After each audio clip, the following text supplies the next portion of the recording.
The 35mm rangefinder film camera is one of the most highly coveted camera types amongst today's photographers. The only problem is, most of the popular rangefinder options range anywhere between $1,500 to $3,000, and that's just the camera body without a lens. But what a lot of people fail to realize is that there are rangefinders out there that cost a fraction of that price and perform extremely well. And today, I'm on a mission to uncover one of the best kept secrets in the film photography world.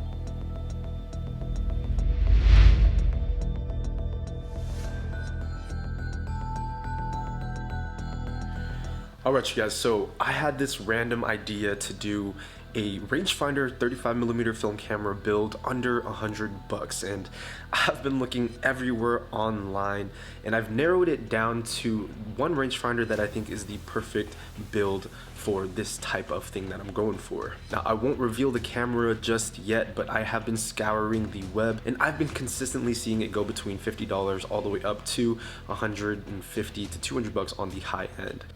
Alright guys, so we just submitted an offer for this rangefinder that I want to do a little build on. Now the thing is, looking at the camera, it is not in good shape whatsoever. I mean, take a look at just the light seals right there. The light seals are garbage, they are torn up, and so the listing price is going for $79.99, but I went ahead and just gave a couple of offers. I have 0 offers left. I started at 50 and they didn't accept it, so right now we are sitting at $68, and hopefully if they accept this offer, we will be building this camera into one of the best shooting 35mm cameras, rangefinders at least. But my goal is to build the rangefinder from start to finish, including all of the maintenance that I am going to be doing to it for under $100. So let's see if we can get this camera under like 60 or 70 bucks. Oh my gosh, you guys. All right, so as I was just filming that last little clip, I got this notification on my watch that says, "You got it, offer accepted, pay now." So looks like we got the camera. Let's go. Let's go. Your order's in.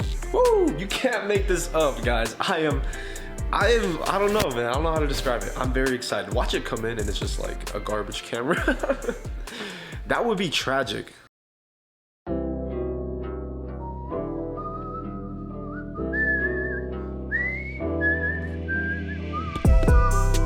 Alright you guys, so the package just came in the mail. It's finally here. I'm actually really anxious because one, I don't really know the condition of the camera before it was shipped. We really are taking a gamble with this one, but I'm very excited.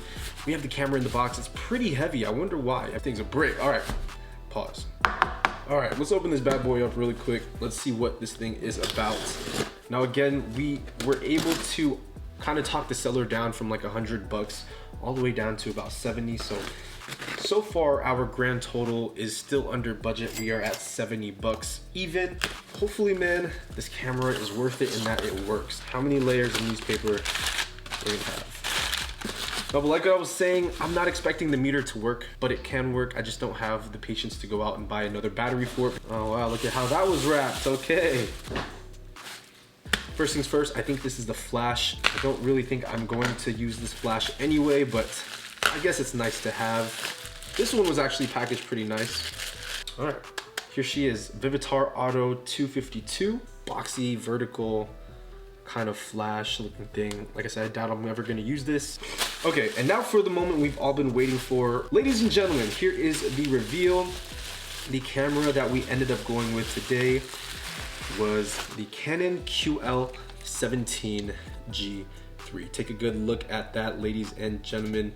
Beautiful, beautiful camera. This has the 40mm 1.7 lens on it, and it's an all manual rangefinder camera. And so what that means is, even though it does take battery, the battery will only power the light meter, but the camera itself can operate without a battery because it has a mechanical shutter up to 1/500th of a second. First things first, man, let's just see if this thing is firing. First of all, let's set to 1/500th of a second and let's test the shutter speeds. Here we go.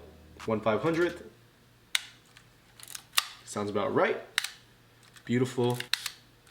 Nice. Beautiful. Okay, I'm genuinely surprised. Let's go and make sure the shutter opens up here from the back.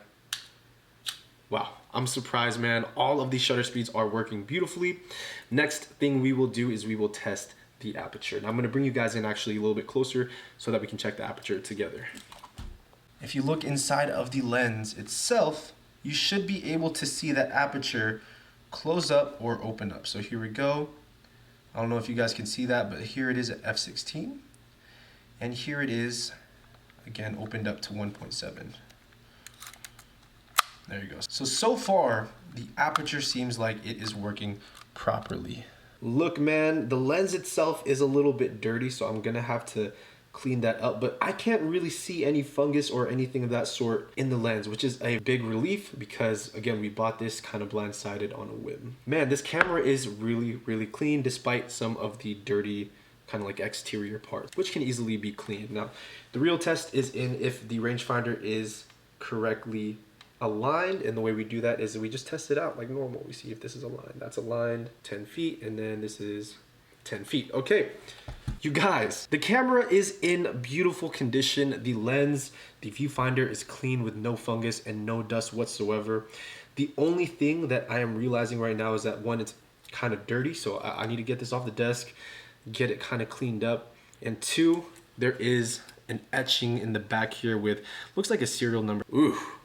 Now, I expected this already upon ordering because it showed in the photos, but the light seals in this thing are shot. The light seals are garbage. I mean, check this out. This is pretty common for the QL17s just because that's how they usually come after years and years. This is how they end up. So I'm gonna have to do a light seal job just to completely change them out and make sure that we don't have any light leaks. Luckily, you guys, I know how to change light seals and I have the material to be able to do this myself. So here is the plan, you guys. I'm going to pull out some lens wipes. I'm gonna get this thing cleaned up. I'm going to kind of take off all of that excess gunk from the light seals. After I get this cleaned up, we're gonna be talking about accessories and building the camera moving forward because we still have a modest $30 budget that we can use for accessories to pimp out the QL17. Also, I should say, I am extremely happy with this purchase.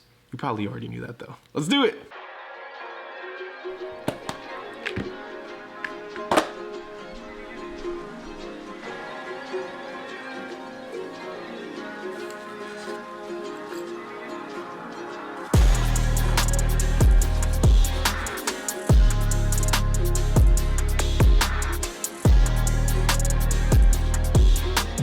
All right, so it's been years since I've done a light seal job, but check it out.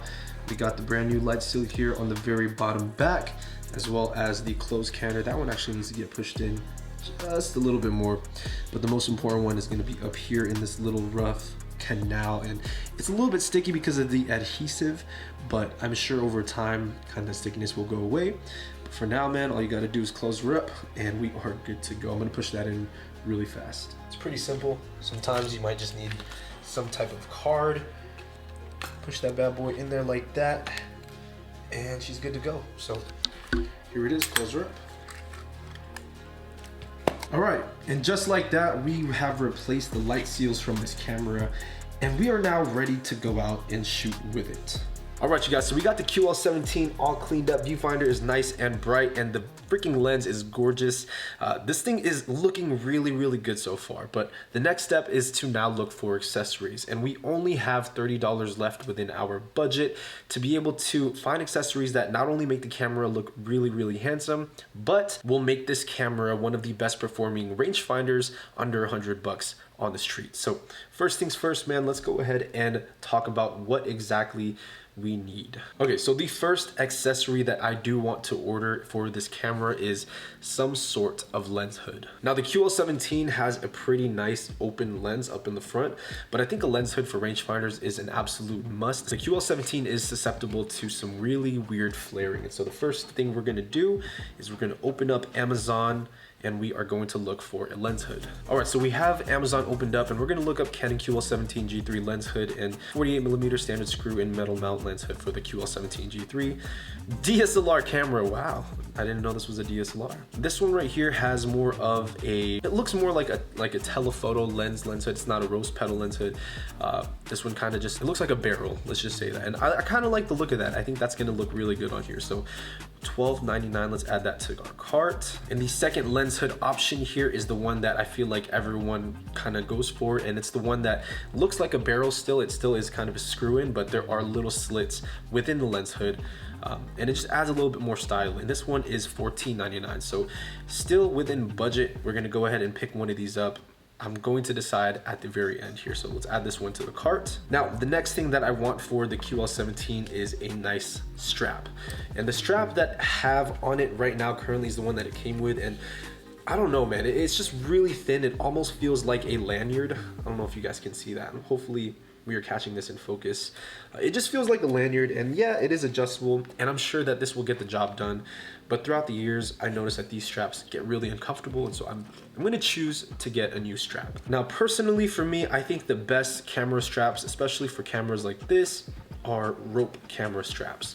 And these rope camera straps come in all different sizes and shapes and colors. So we're just gonna go ahead and pick one here. But this one right here, you guys, cost only $15. So let's go with the gray. I think gray with the combination of the gunmetal that this thing has would look really, really good. So let's go ahead and get gray. Free delivery on Thursday, $15.99, beautiful, add to cart. So far we have a lens hood as well as a strap, and the grand total comes down to $28.79. So that is within the $30 budget that we have set out for us. And that fits into the $100 budget. Now, with that said, I'm having a hard time deciding which lens hood to get. So I think I'm gonna get both. And that, I know that kind of breaks that $100 rule, but if you were to just get one or the other, it would definitely fit within that $100 budget. So let's go ahead and pick that up, grab it, and then we'll get that ordered. Now we have some accessories on the way. I am going to cheat a little bit and throw in something that I already had onto my camera, just part of the build, and that accessory, folks, is going to be a light meter.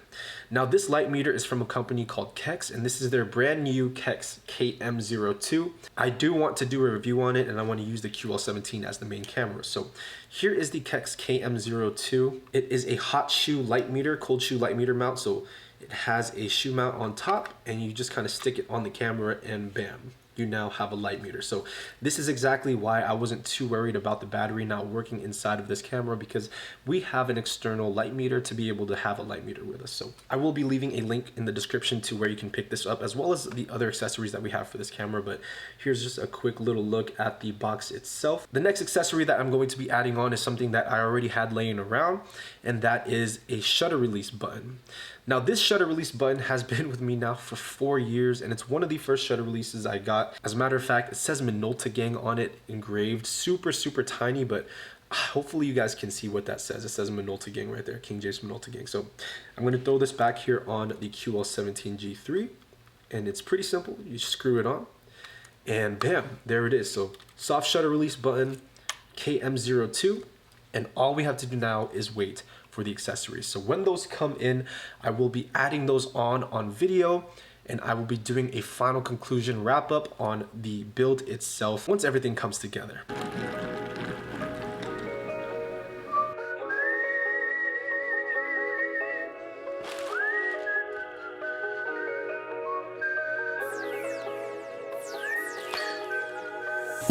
All right, guys, so all right, before we start, if you guys hear something really weird, kind of wishy-washy in the background, the dishwasher is running. But here in front, ooh, did you hear that? So after a couple of days, we finally have all of the accessories that we're going to use to build the Canon QL17 G3 to a really fun, stylistic camera that's going to perform extremely well. So I'm going to be unboxing these, and I have the QL17 G3 here stripped down, and essentially what we're going to be doing is we are going to pull out each individual accessory, put it on, and show you guys the final result. And folks, we have stayed under the budget with the modification of like one cheat thing, but you guys will see what I'm talking about. Hopefully it's funny. All right, camera down, let's start unboxing the items.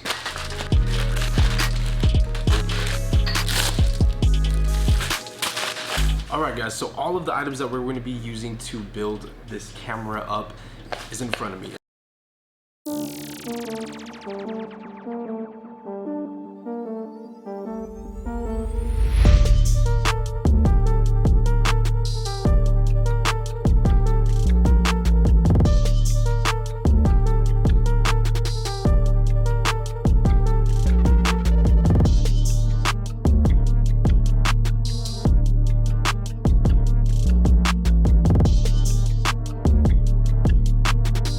right, you guys, so here is the complete build with all of the accessories that we ordered. I'm gonna go through each of these one by one, and I'll be talking about why I chose them for this camera. All right, guys, so first things first, man, take a look at this beautiful camera. It turned out a lot better than I thought it would, and I'm honestly really excited to go out and shoot some street photography with this. So if you guys are interested in seeing the results from this camera, definitely hit that subscribe button and stay tuned, because we will be uploading a video running our first roll through this thing. All right, guys, so here is a quick little rundown of our setup here. On the front of the Canon QL17G3, we have this lens hood that costs $12.99. I think it was like 13 bucks. But like I mentioned earlier, we have a different option as well. So when we don't want that one, we could always throw this one on. So if you guys are looking to stay within the budget of 100 bucks, this is a very good option as well. This was only 14, this one was 13. And I got both of them because I just couldn't decide on which one I preferred the look of, but I will leave that for you guys to decide. So comment down below which one you guys prefer. Do you guys prefer the vented lens hood that looks more like a Leica lens hood, or this one right here, which is kind of an encapsulated, just completely blacked out lens hood? All right, now on the top, you guys, like we mentioned before, we have the Kex KM02 light meter. It honestly sits perfectly dead center, and this is going to be really, really great for when we go out to shoot street photography. And folks, the next accessory that we're gonna be talking about is absolutely unnecessary, but if you have one laying around or if you wanna invest in it, you can definitely pick one up. The next one we have is a soft shutter release button, and I found it funny because there was one online that says Leica, so I picked it up. This one was 13 bucks. Again, links in the description below. And I think it just adds a nice little touch of color. And the last accessory, you guys, probably one of my favorites, is this gray silver rope strap. Now, rope straps are my absolute favorite because one, they're not only stylish, but they're also extremely durable. On all of my rangefinder and street photography cameras, I have a rope strap on them. They last a super long time, but they're also somewhat comfortable. With a camera this light, I mean, you're gonna be able to shoot this thing all day and you're not gonna feel any discomfort. And so I highly recommend rope straps, and I think this particular color kind of just complements the look of the QL17G3. I'm gonna try to scrunch it up here, give you guys a nice little visual of how this all plays together. But that kind of ties in the last piece. And that right there, folks, is my build for a $100 rangefinder. Let me know in the comment section down below what you guys think, if you guys have any recommendations. But here it is.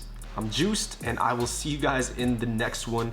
As always, for this one, Canon gang.